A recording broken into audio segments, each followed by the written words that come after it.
हल्ली मृत्यू केव्हा कुठे कधी गाठेल याचा नेम नाही। कारण मीरा भाईंदरमध्ये एका कारमधल्या एअरबॅगचा अचानक स्फोट झाला आणि त्यात 25 वर्षाच्या तरुणाचा मृत्यू झाला। त्यामुळे एरवी जीव वाचवणारी एअरबॅग मात्र जीवघेणी ठरली। ही घटना घडल्यानं वाहनधारकांमध्ये सध्या भीती पसरली आहे। पाहूयात। कारचा अपघात झाला की एअरबॅग उघडल्या जातात आणि त्यामुळे कारमधल्या व्यक्तींचा जीव वाचतो। मात्र मीरा भाईंदरमध्ये विचित्र घटना घडली आहे। एका पार्क असलेल्या कारच्या एअरबॅगचा अचानक स्फोट झाल्यामुळे 25 वर्षीय मोहित सोनीचा दुर्दैवी मृत्यू झालाय। मोहितकडे 2015च्या मॉडेलची होंडा सिटी कंपनीची कार होती। गुरुवारी दुपारी मोहित प्लेझंट पार्क परिसरातल्या रस्त्यावर कारमध्ये एकटा बसलेला असताना अचानक एअरबॅगचा स्फोट झाला।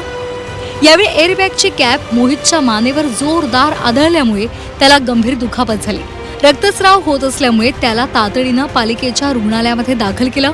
मात्र उपचारादरम्यानच त्याचा मृत्यू झाला। जो मोहित सोनी जे व्यक्ती आहेत त्यांचा तेथे जागीच मृत्यू झाला होता। त्यानंतर आपण त्यांना गव्हर्नमेंट हॉस्पिटलमध्ये पीएम केलेला आहे आणि ह्याच्यामध्ये प्राथमिकदृष्ट्या असं दिसत आहे की ती एअरबॅगचा स्फोट झाल्यामुळे त्यांची डेथ झालेली आहे आणि ह्याच्यामध्ये आम्ही एक्झॅक्ट कॉज काय आहे हे बघण्यासाठी आम्ही RTO यांना लिहिलेलं आहे। तसेच जे होंडा गाडी जी आहे त्या गाडीबद्दल अधिक माहिती घेण्यासाठी त्यांनाही पत्रव्यवहार केलेला आहे। या घटनेच्या तांत्रिक कारणांचा पोलीस तपास करत आहेत। तांत्रिक किंवा सेन्सॉर मधला बिघाड हा कारणीभूत असू शकतो। कारचे क्रॅश सेन्सर्स हे जुने किंवा खराब असल्यास चुकीचा सिग्नल पाठवू शकतात।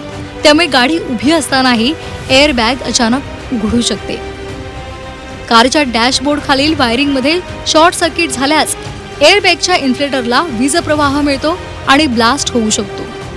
कार खूप जुनी असेल तर त्यातली इलेक्ट्रॉनिक यंत्रणा आणि सेन्सर्स निकामी होतात। अपघात दुरुस्तीनंतर अनेकदा बाजारातून स्वस्त किंवा बनावट एअरबॅग्स बसवल्या जातात, ज्या अत्यंत धोकादायक ठरू शकतात।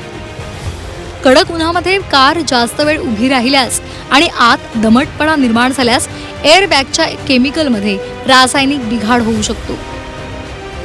कार घेणं प्रत्येकाचं स्वप्न असतं। आपल्या ऐपतीनुसार प्रत्येक जण नवी किंवा सेकंड हँड कार घेत असतो। मात्र कार घेत असताना ती मेकॅनिकलला आधीच दाखवून घ्यावी असा सल्ला वाहन तज्ज्ञ तुषार केसरकर यांनी दिलाय। ही गाडी स्टार्ट केली, गाडी रनिंग नव्हती, गाडी स्टँड बाय उभी होती आणि सेल्फ मारला आणि गाडीचा एअरबॅग डॅश होऊन तरुणाचा मृत्यू झाला।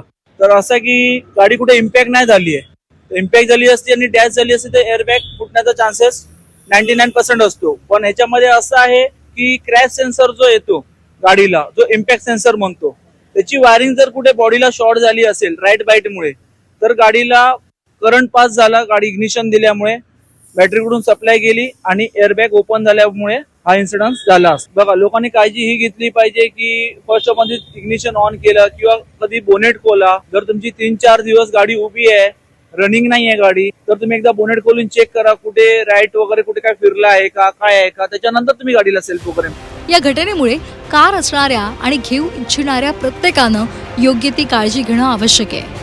मीरा भाईंदरमध्ये घडलेल्या या अपघातानंतर खरं तर सर्व वाहन चालकांचं लक्ष या घटनेकडे लागून आहे।